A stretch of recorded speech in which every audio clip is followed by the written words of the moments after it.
Throughout the history of the church, self-sufficiency has been an economic goal for a Zion-like people. In 1868, the saints were challenged to increase that self-sufficiency through cooperative merchandising. The movement had precedence in Joseph Smith's efforts in Kirtland, Ohio, to build an ideal society under a communitarian law of consecration and stewardship. This was in 1831 and was not a successful effort. It was, in fact, almost immediately abandoned. There were attempts made to institute some elements of cooperation in Missouri, and the principle was not forgotten in Illinois. But Brigham Young, who succeeded Joseph Smith in 1844, was consistently faithful to the memory of his predecessor. Forced to leave Illinois in 1846, he led the Mormon people to the Great Basin of the Rocky Mountains, a feat that could not have been accomplished without united effort. His subsequent attempts to invoke the law of consecration in Utah in the 1850s, his launching of the cooperative movement in the 1860s, and his final institution of what he called the United Order in 1874 can all be seen as deliberate, progressive steps toward the realization of Joseph's economic plan. It meant a combining of talents, gifts, and resources that all may profit.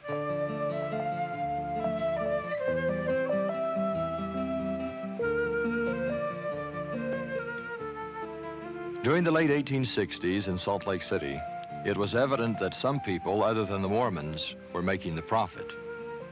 The so-called Gentile merchants as a class were rapidly swelling. From the time the Mormons first entered the valley, most merchandising had been in Gentile hands. This was partly the result of the stigma attached to saints' profiteering, and partly because of the inability of Mormon traders to refuse credit to other church members who were, after all, their brethren. After the coming of Johnson's army, the saints had a widespread belief that the Gentile merchants had curried their favor in Utah and conspired against them in Washington, hoping to profit from the coming of the troops to Utah. Although the belief was exaggerated and perhaps false, it nonetheless produced a coolness that developed into a full-blown boycott against the non-Mormon concerns by the end of 1868.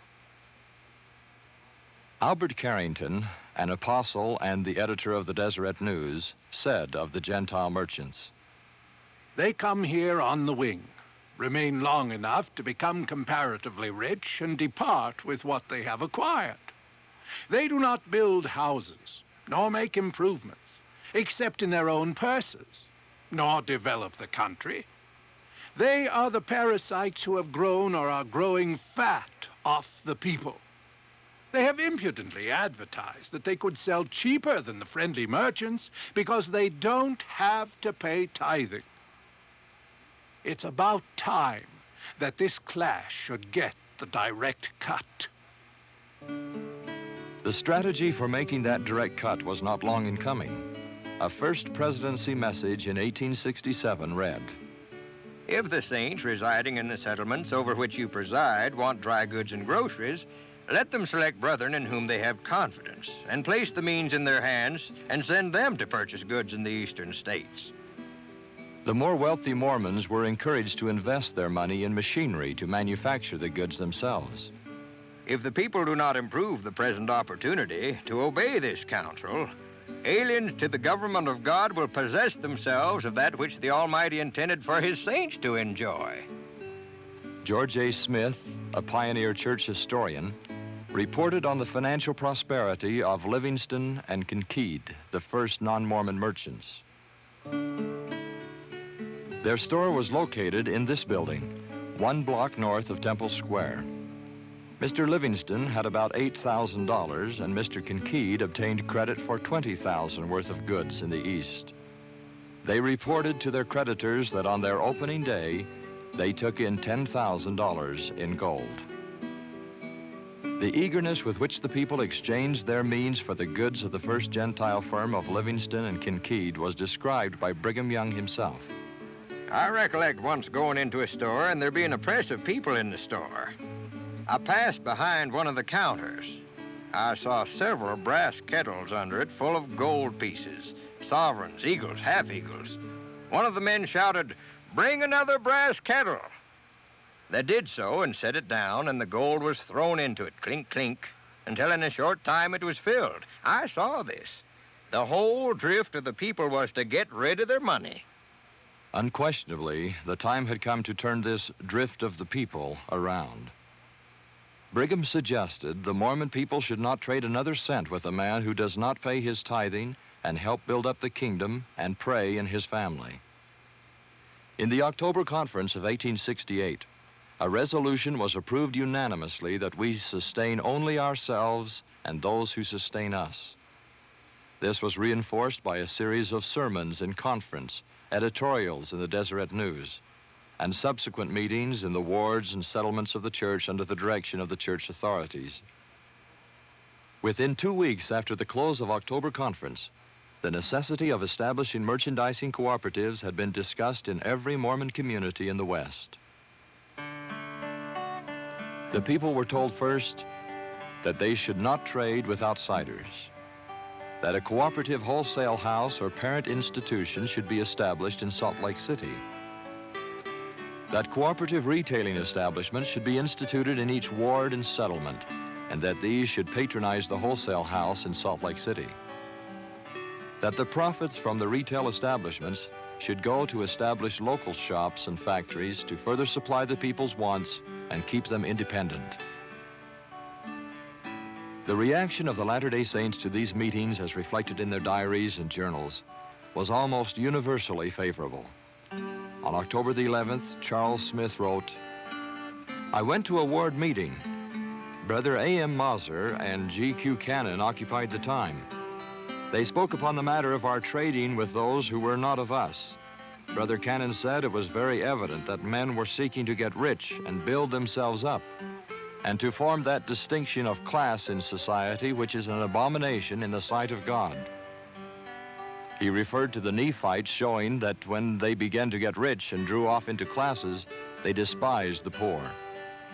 The matter to which our attention was being called would bring about good results and would prepare the minds of the people to receive further those principles that pertain to the order of Enoch, as contained in the Book of Covenants." At the close of the meeting, subscriptions were handed in to carry forward the movement of a cooperative wholesale store. The success of the cooperative movement hinged on the formation and successful operation of the parent store. It took a series of 11 meetings to bring this into effect, and Salt Lake was finally motivated to action by the fact that the Provo store was already organized and working with its own connections in the East. Brigham Young warned them that Provo could take Salt Lake's place as the principal center of commerce. When the committee appointed waited on the president for advice, Brigham Young replied, "Go to work and do it." When they pressed him further, he again replied, "Go to work and do it." This revealed the confidence Brigham Young had in such men as William Jennings, William H. Hooper, and Horace S. Eldridge, who could go to work and do it better than Brigham Young could advise them. He did continue to meet with them until the venture was well launched. The organization was christened Zion's Cooperative Mercantile Institution and shortened to ZCMI. Meetings for the parent store had begun in October. On March 1st of the following year, the store opened for business in the Eagle Emporium at the southwest corner of First South and Main Streets. Before the hour of 9 a.m. on the appointed day, Brigham Young dedicated the store and all its contents to the service of the people. He also made the first purchase. 10 days later, a second store was opened in the old Constitution building, and a third one in the Ransohoff building opened within 6 weeks. These constituted ZCMI until all were consolidated in the new store on the present downtown site in 1876. Another addition was completed in 1880. A third addition on the north, fronting on South Temple, was completed in 1891. While the ZCMI pioneers had no idea that they were making significant merchandising history, it has since been established that they founded America's first department store. As distinguished from the general store at the time, it had separate department managers for the various classes of merchandise, with central control of credit, record keeping, and maintenance, with supervision by a general overall manager. It took substantial capital for this parent store. Many of the merchants put their inventories together to create the first wholesale operation and to strengthen the first departments. This procedure was questioned at first. But wouldn't one merchant get tired of a single operation of this sort? If one did nothing but shoes day in and day out, one would get tired of looking at feet, it seems to me. But think how much you'd learn about feet. Why, you'd know every corn in the territory. Since agricultural people often received payments in lump sums, credit was extended to 30, 60, and even 90 days, and this was considered a cash payment. Strict books were kept. The best available managers were called, as one would call people on missions. Although it was a cooperative venture, ZCMI was actually a corporation and paid taxes from the very beginning. Brigham Young's instructions were, It is our duty to bring goods here and sell them as low as they can possibly be sold, and let the profits be divided with the people at large. the local stores were instructed to tithe their profits before declaring dividends. But even after this 10% went to the Lord's work, there were substantial dividends for investors, sometimes as high as 25%. The symbol of the all-seeing eye of Jehovah was installed over the front door of all cooperating stores, along with the inscription, Holiness to the Lord. For the saints, this was another evidence that all temporal things are spiritual, and they flocked to the cooperating stores. Stores were built throughout the territory, at Lehigh, Brigham City, and Logan. There were 17 in the Salt Lake Valley. One of ZCMI's most unique features was its uniform pricing system. Those who feared this would mean uniform high prices soon found that instead it meant uniform low prices. Brigham wanted people in the smallest communities to be able to buy things for the same price they could get them in the larger communities. They are not obliged to run a mile or two through the mud to buy a yard of ribbon. They have it in their own ward, and they can purchase it 20 or 30% cheaper than they ever could before. Brigham Young also wanted the small investor to have a chance to share in the profits. Speaking in April conference just 6 months after the start of the cooperative merchandising program, he said, There are but few people who cannot get $25 to put into one of these cooperative stores. There are hundreds of thousands of women who, by prudence and industry, can obtain this sum. And we say to you, put your capital in one of these stores. What for? To bring you interest for your money. While these cooperative stores are instituted to give the poor a little advantage, as well as the rich.